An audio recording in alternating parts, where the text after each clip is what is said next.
Hey guys, welcome back to the channel. So in today's video, we're going to take a look at update 1.1.3 because the full patch note is actually here, and believe me, this update actually brings a lot to the table. It nerfs a lot of weapons. It's going to improve soldier clarity, weapon reliability, audio, vehicle consistency, and it's also going to change UI and HUD to a degree. Also, some of your favorite weapons like the SG553R or the M250 or even the Mini Scout are getting nerfed. And watching this video is essential in my opinion because the patch notes are just ridiculous. It's like reading a book, honestly. It took me like an entire hour to just go through the entire thing and just get what's important out of it. So it really takes a lot of time to actually go through it. It's a huge patch note. However, I'm giving you whatever you need to know about update 1.1.3. Just keep in mind to go down in the comment section and let me know what you think about the changes and those weapon nerfs, okay? Without further ado guys, let's go ahead and start this video because the video is going to be longer than you probably expect. So update 1.1.3 delivers a broad range of fixes and refinements across Battlefield 6, improving soldier clarity, weapon reliability, vehicle behavior, audio consistency, and overall gameplay flow. This update also includes several quality of life improvements across UI, HUD, and controller aiming options, along with map-specific updates designed to stabilize objective play and reduce round-end matchmaking frustration. By the way, the update actually comes out on December 9, so it's probably going to drop in 1 or 2 days by the time you're watching this video. We also made improvements to reduce cases where player settings could be reset when updating the game to the newest version. While this behavior should now occur less frequently, we're still seeing isolated instances and expect to fully resolve this issue in an upcoming update. So this actually happened to me and it kind of reset everything. Apart from my mouse sensitivity, like everything else was reset. And it was really frustrating to just,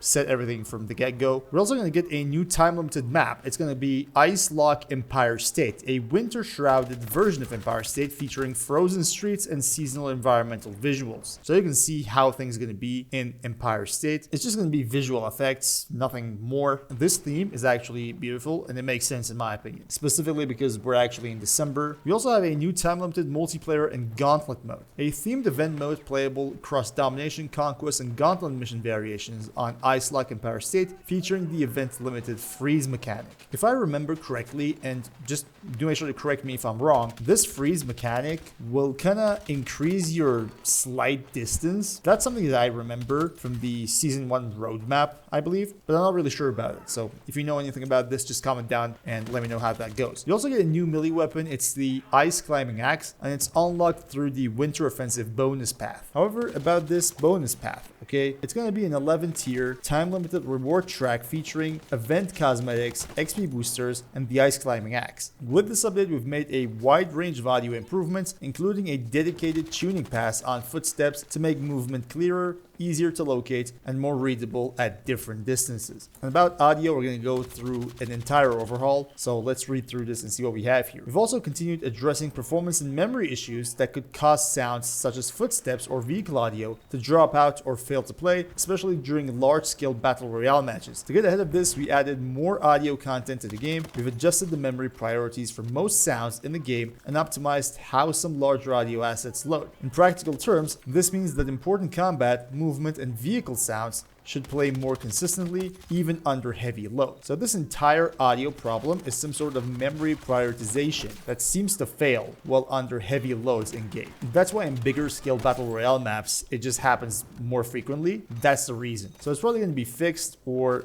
you will not come across those issues that frequently. However, let's jump straight into the changelog, and I'm going to give you what's important and what you actually need to know, okay? So they fixed an issue causing hit registration to fail when firing while making extremely rapid aim adjustments. We're continuing to investigate additional edge cases and reviewing player reports related to hit registration. So extremely rapid aim adjustments are usually done by PC players. If what they say actually makes sense, this occurs a lot more to PC players. Being able to adjust your aim that fast is mostly possible with a mouse. However, they also improved hit registration reliability when multiple players were within close proximity, because apparently when you have too much people in one place, your hit registration is going to get messy. So that's apparently getting fixed as well. They also improved how recoil and aim input interact, resulting in more reliable accuracy when compensating for recoil, which really makes things easier when you're trying to actually compensate for recoil and also, save your accuracy. That's what this change actually helps you with. They also also fixed an issue where heavy machine gun fire from some vehicles would not consistently register damage against soldiers. Just imagine how many kills people would lose simply because of something like this. And I always felt like the heavy machine gun was, kind of off. The accuracy was off all the time, and maybe all of that was because of this issue. They also partially fixed an issue where vehicle audio could stop functioning during live gameplay due to suspected memory-related issues. Again, vehicle audio might not be that important, but footsteps actually matter a lot, and especially in RedSec, people can easily flank you without you even knowing they exist, That's also a pretty interesting change there. They also fixed an issue causing the first bullet fired during early zoom transitions on certain weapons and scopes to be more inaccurate than intended. This simply means you've been losing some gunfights on some weapons and some scopes because of this issue, because your first shot bullet is inaccurate. Simple as that. And that's going to destroy your entire spray because your first shot for some reason just doesn't hit the target. They fixed an issue where some scopes unintentionally received thermal or depth of field blur. Now this DOF blur is something that I've always been dealing with ever since Battlefield 6 came out. It's ridiculously distracting and it should be just removed from the game entirely in my opinion. It should be there for single player, maybe for people who want to have it, but in multiplayer in my opinion, it just has no place. There was an issue with the target dummies in the firing range remaining down after being shot. I actually made a short video about this because it's really frustrating when you try to warm up your aim or you're just trying to go ahead and hit some targets, test the weapon, so that issue is going to be fixed as well. They also increased the minimum time between shots by 100 milliseconds on the mini scout to improve pacing and reduce rapid fire inconsistencies. Okay, so let me tell you one thing. This is straight up nerf, okay? It has nothing to do with improving pacing or like reducing rapid fire inconsistencies. That's just rubbish in my opinion. The fire rate on the mini scout is now reduced, and that is just gonna nerf the weapon because you just can't fire as fast as you used to do. So this is a straight up nerf and it's not gonna improve anything. Also, they reduced recoil magnitude but increased recoil variation on the M250, NVO228E, the RPKM, the SG553R, and the SOR300SC. These weapons now perform less effectively at long range, with the SG553R receiving the most noticeable adjustment. Now we had it coming for some of the weapons. The SG actually had it coming. The M250, I made an entire video about this weapon, telling people how strong it is, but also mentioning that this weapon might actually need some sort of nerf, and here you have it. This thing deals a lot of damage and it's a laser. It's not going to be a laser anymore. So what this change actually does is it's going to decrease the total amount of recoil apparently, but your recoil pattern is going to differ from one weapon to another, and it's going to make it more random. So your recoil pattern on these weapons might get just a little bit more random, so you're not going to be able to effectively engage at longer ranges. That's what they're going to do. They also fixed an issue where lock-on indicators appeared for engineers without a lock-on capable launcher equipped. This actually happens to me a lot because I really like to play with the RPG, but I see every single lock-on indicator in the map, and I'm not supposed to see that, so that's going to be fixed as well. They fixed an issue where supply crates deployed by enemy players were visible on the minimap. I actually thought this was intended. Like honestly, me and my friend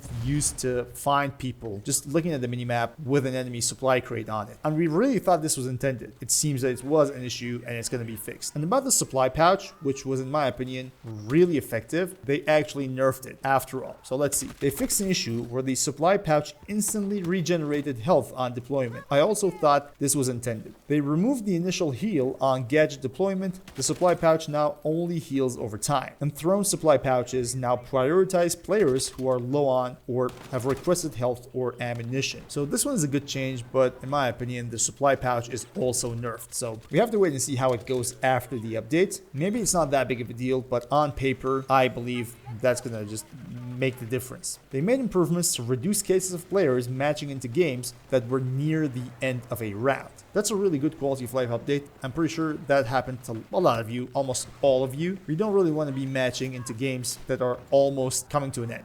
They removed the ability to cycle between classes on the deploy screen using Q and E to prevent unintended class changes before spawning. This actually happens to me every single day. And in my opinion, that's just irrelevant to be able to just switch your class with E and Q. If someone actually wants to switch classes, they're going to use their mouse and they're going to do it just like we used to do in previous Battlefield titles, okay? We didn't really need this, and I'm happy that this is going away. They fixed an issue where vehicle aim sensitivity displayed an incorrect value in the vehicle control settings. And I'm not that big of a vehicle player, honestly. I can assume vehicle players being pissed off by something like this. Just imagine you have some sort of muscle memory made for a specific sensitivity, and now the developers are telling you that your displayed sense might have been incorrect all along. I mean, that's just not good, you know? But that's going to be fixed, okay? At least they can fix it. They increased enemy movement audio at distance for greater readability and increased overall enemy movement volume with an additional boost when an enemy is behind the player. Now, they want to do something that makes footstep sounds easier to detect. However, in my opinion, this might be too much. Again, we have to wait and see how it goes after the update, but just being able to hear someone louder because they're behind you, in my opinion, completely just removes the ability to flank someone without them noticing you. This is not cool. I'm not really sure how drastic the change is. Just simply looking at this patch note, I'm pretty sure it's going to have some problem. They fixed an issue where players could be kicked for inactivity while spectating. That actually happened to me last night. I was spectating my friend playing Red Sec, and after a while I was just kicked out simply because I was spectating my friend and the game thought I was away. So this issue is also getting fixed, and that is all you need when it comes to update 1.1.3. Hope you guys enjoyed and hope this video was helpful, somewhat informative. I'm going to put the link to the full patch notes down in the description for you, but I suggest you don't click on that link because it's going to lead you to a book. It's not a patch note, it's a book, and I'm pretty sure it's going to suck because it took me an entire hour to actually read through it. So don't just do it. I told you everything you needed to know, and in my opinion, that's going to suffice. Thank you all guys for watching, and until next time guys, stay cool.